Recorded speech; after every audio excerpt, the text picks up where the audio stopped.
ലോക്സഭാ നിയമസഭാ തെരഞ്ഞെടുപ്പുകൾക്ക് ഒരു trial run എന്ന നിലയിൽ ഇത്തവണത്തെ തദ്ദേശ പോരാട്ടങ്ങളെ കാണുകയാണ് കേരളത്തിലെ മൂന്ന് മുന്നണികളും. അതുകൊണ്ട് തന്നെ പ്രമുഖരെ ഇറക്കി കളം പിടിക്കാനുള്ള തീവ്ര ശ്രമത്തിലാണ് എല്ലാവരും. ഇതിലേറ്റവും നിർണായകമായ രാഷ്ട്രീയ പോരാട്ടം നടക്കുന്നത് തലസ്ഥാന നഗരിയിലെ തിരുവനന്തപുരം കോർപ്പറേഷനിലാണ്. കോർപ്പറേഷൻ ഭരണം പിടിച്ചെടുക്കുക എന്ന ലക്ഷ്യത്തോടെ തൃക്കാക്കര മോഡൽ വിജയതന്ത്രമാണ് തിരുവനന്തപുരത്ത് UDF പയറ്റുന്നത്.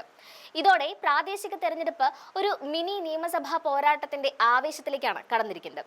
തിരുവനന്തപുരം കോർപ്പറേഷൻ ലക്ഷ്യമിട്ട് UDF നടത്തിയ ഏറ്റവും ശക്തമായ നീക്കമാണ് യൂത്ത് കോൺഗ്രസ് മുൻ സംസ്ഥാന അധ്യക്ഷനും മുൻ MLA-യുമായ KS ശബരിനാഥൻ തദ്ദേശ തെരഞ്ഞെടുപ്പിൽ മത്സരിക്കുമെന്നുള്ള പ്രഖ്യാപനം. നഗരസഭയിലെ കവടിയാർ വാർഡിലാകും ശബരിനാഥൻ ജനവിധി തേടുക. ഒരു മുൻ MLA-യെ കോർപ്പറേഷൻ തെരഞ്ഞെടുപ്പിൽ വാർഡ് തലത്തിൽ മത്സരിപ്പിക്കുന്നത് ഇന്ത്യൻ രാഷ്ട്രീയത്തിൽ തന്നെ അത്യപൂർവമാണ്. UDF ഈ പോരാട്ടത്തിന് നൽകുന്ന പ്രാധാന്യം വ്യക്തമാക്കുന്നതിനൊപ്പം കോർപ്പറേഷനിൽ അധികാരത്തിൽ വന്നാൽ ശബരിനാഥനെ മേയർ സ്ഥാനത്തേക്ക് ഉയർത്താനുള്ള സാധ്യതകൾക്ക് കൂടിയാണ് ഈ നീക്കം വഴി തുറക്കുന്നത്. തിരുവനന്തപുരത്തെ യുവജനങ്ങളെയും നഗരത്തിലെ മധ്യവർഗ വോട്ടർമാരെയും ആകർഷിക്കാൻ ശബരിനാഥൻ എന്ന ജനകീയ മുഖത്തിന് കഴിയുമെന്നാണ് UDF കണക്കുകൂട്ടൽ.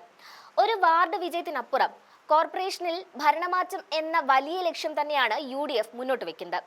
ശബരിനാഥന്റെ സ്ഥാനാർത്ഥിത്വത്തെക്കാൾ രാഷ്ട്രീയ പ്രാധാന്യം നേടുന്നത് ഈ നീക്കങ്ങൾക്ക് പിന്നിലെ കോൺഗ്രസ് നേതാവും MP-യുമായ K മുരളീധരന്റെ ശക്തമായ സാന്നിധ്യവും ഇടപെടലുകളുമാണ്. കഴിഞ്ഞ കുറച്ച് നാളുകളായി തിരുവനന്തപുരം കേന്ദ്രീകരിച്ചാണ് മുരളീധരൻ തന്റെ രാഷ്ട്രീയ പ്രവർത്തനങ്ങൾ ഏകോപിപ്പിക്കുന്നത്. AICC നേതൃത്വത്തിന്റെ പരോക്ഷമായ പിന്തുണയോടെ മുരളീധരൻ നടത്തുന്ന ഈ ശക്തമായ നീക്കങ്ങൾ UDF പ്രവർത്തകർക്ക് വലിയ ഊർജ്ജമാണ് നൽകിയിരിക്കുന്നത്. സംസ്ഥാന UDF-ൽ നിലനിൽക്കുന്ന ചില നേതൃപരമായ അനിശ്ചിതത്വങ്ങൾക്കിടയിൽ മുരളീധരന് ഒരു മാറ്റത്തിന്റെ ചാലകശക്തിയായി പ്രവർത്തിക്കാൻ സാധിക്കും എന്ന മുന്നണി ആത്മവിശ്വാസം പ്രകടിപ്പിക്കുന്നു. അദ്ദേഹത്തിന്റെ ജനകീയ അടിത്തറയും രാഷ്ട്രീയ തന്ത്രങ്ങളും തിരുവനന്തപുരത്തെ തെരഞ്ഞെടുപ്പ് രാഷ്ട്രീയത്തിൽ നിർണായകമാകും. ശബരിനാഥൻ കോർപ്പറേഷനിൽ മത്സരിക്കാനുള്ള തീരുമാനത്തിന് പിന്നാലെ K മുരളീധരനും കോർപ്പറേഷൻ തെരഞ്ഞെടുപ്പിൽ മത്സരിച്ചേക്കും എന്ന ശക്തമായ സൂചനകളാണ് കോൺഗ്രസ് വൃത്തങ്ങൾ ഇപ്പോൾ നൽകുന്നത്. മുരളീധരനെ പോലൊരു മുതിർന്ന നേതാവ് നേരിട്ട് തദ്ദേശ പോരാട്ടത്തിന് ഇറങ്ങുകയാണെങ്കിൽ അത് മുന്നണിക്ക് സമ്മാനിക്കുന്ന ആത്മവിശ്വാസം ചെറുതല്ല. കോൺഗ്രസ് ഉന്നത നേതൃത്വത്തിന്റെ പൂർണ്ണ പിന്തുണ ഈ നീക്കത്തിനുണ്ട്. ഒരു പക്ഷേ കോർപ്പറേഷനിൽ വ്യക്തമായ ഭൂരിപക്ഷത്തോടെ വിജയം നേടുകയാണെങ്കിൽ വരാനിരിക്കുന്ന നിയമസഭാ തെരഞ്ഞെടുപ്പിൽ മുരളീധരൻ തിരുവനന്തപുരം ജില്ലയിലെ തന്നെ ഒരു സുപ്രധാന നിയമസഭാ മണ്ഡലത്തിൽ മത്സരിക്കാൻ സാധ്യതയുണ്ടെന്ന സൂചനകളും ഇതോടൊപ്പം ശക്തമായി ഉയരുന്നുണ്ട്. തദ്ദേശ പോരാട്ടത്തിലൂടെ തിരുവനന്തപുരത്തെ തന്റെ രാഷ്ട്രീയ ശക്തി കേന്ദ്രമാക്കി മാറ്റാനുള്ള മുരളീധരന്റെ തന്ത്രപരമായ നീക്കമാണ് ഈ സംഭവ വികാസങ്ങൾക്ക് പിന്നിലെന്നാണ് രാഷ്ട്രീയ നിരീക്ഷകരുടെ പൊതുവിലയിരുത്തൽ.